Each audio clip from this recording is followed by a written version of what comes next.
4 years ago, Athletics Australia set a target of 6 medals for the London Olympics, 2 more than our athletes won in Beijing. It hired a new head coach to do it, but ever since Eric Hollingsworth took over, he's polarised the sport. His supporters say he's a revelation, but others complain he's stunting development with his tough line. So far, only one Australian sprinter has qualified for the Games. Here's the ABC's Olympics reporter, Ben Knight. In a few days' time, this stadium in Melbourne will host Australia's National Olympic Trials. Years of pain and struggle come down to this, with the chance to make it all worthwhile. For decades, these trials have been where young Australian athletes got their chance to qualify for the Games. Actually, it's not quite like that anymore.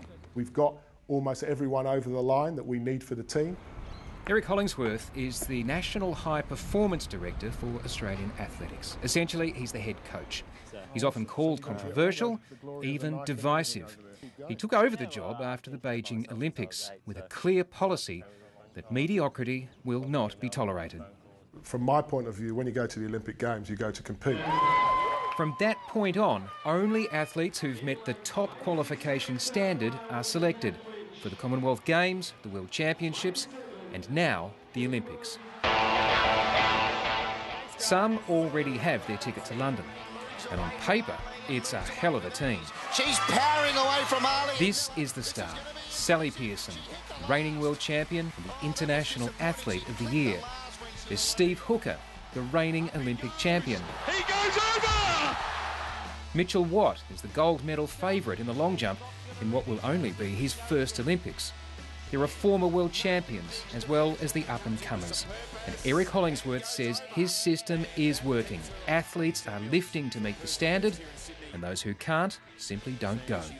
And at the end of the day, the Australian taxpayer and the people who invest their tax dollars want to see Australians win and do well at major championships. There is nothing worse, and I've been in the position before, where the phone goes after Australia doesn't do well at championships.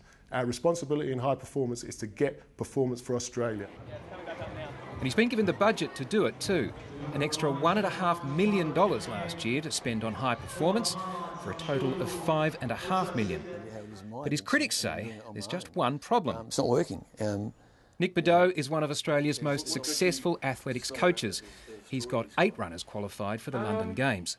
That's been tried before in other countries and other places, and it's a failed system because you've got to try and get as many people doing it that just by hand-picking 2 or 3 and say, you really push yourself and get higher and higher, you'll end up just with a handful of people. You will never get a lot of people. The policy's affecting some pretty big names.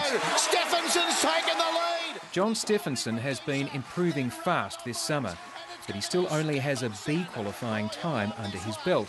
He needs to run an A qualifying time this weekend if he wants to secure a spot in the 400 metres. So Lapierre.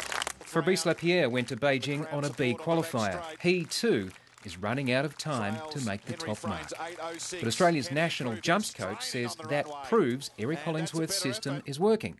We've got 4 people capable of doing the A standard, fighting for 3 positions on the team. That is a very healthy position to be in. But the policy of top performance or nothing has punched a giant-sized hole in Australia's Olympic squad. Where are the sprinters? We haven't got one person in the men's at 100, 200, 400, 400 metre hurdles or 110 metre hurdles who's qualified. And women, the only person who's qualified in those events is Sally Pearson, and 1 woman in the 400 metre hurdles. So we could be going to the Olympic Games with no person in any event below 800 metres except for Sally Pearson.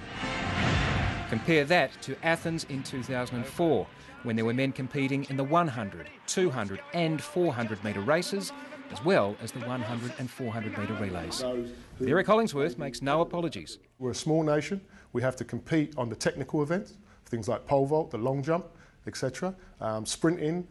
At the end of the day, we've only ever had 1 man under 10 seconds. The bar has been raised by the Jamaicans and the Americans over the last few years, particularly in the sprints, and the sprinters haven't come up to that line. It's as simple as that. We've had them before. We've had people win medals in those before. Look, it's never easy to find Olympic athletes, or even harder to find Olympic finalists or Olympic champions. But we've done it before, and the system is failing to produce people that are good athletes. Victorian's been going well. But the all-or-nothing rule doesn't apply to everybody. Steve Hooker walked away from the pole vault in Adelaide last month after losing his nerve. He hasn't competed since, and he hasn't qualified. But it's widely expected he will get a pass to defend his gold medal in London. Eric Hollingsworth's critics say that he's only interested in the top athletes, the ones who are likely to win medals. And they say that his selection policies are stopping those middle-rung athletes from getting a taste of what it's like to compete on the world stage. For example, 2 years ago in the Commonwealth Games, which is really a development meet, we didn't send a full team. We should be sending anyone we could possibly get to go to that meet to give them experience. So if I'm an Australian sprinter and I'm listening to what you're saying, why wouldn't I just give up now? Because there's relays. So why not send a women's 4x100 to the Commonwealth Games? Because they didn't qualify.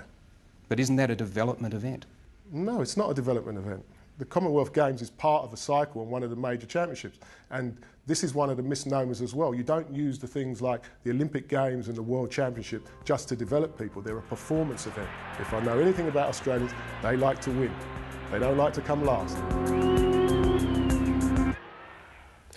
Olympics reporter Ben Knight.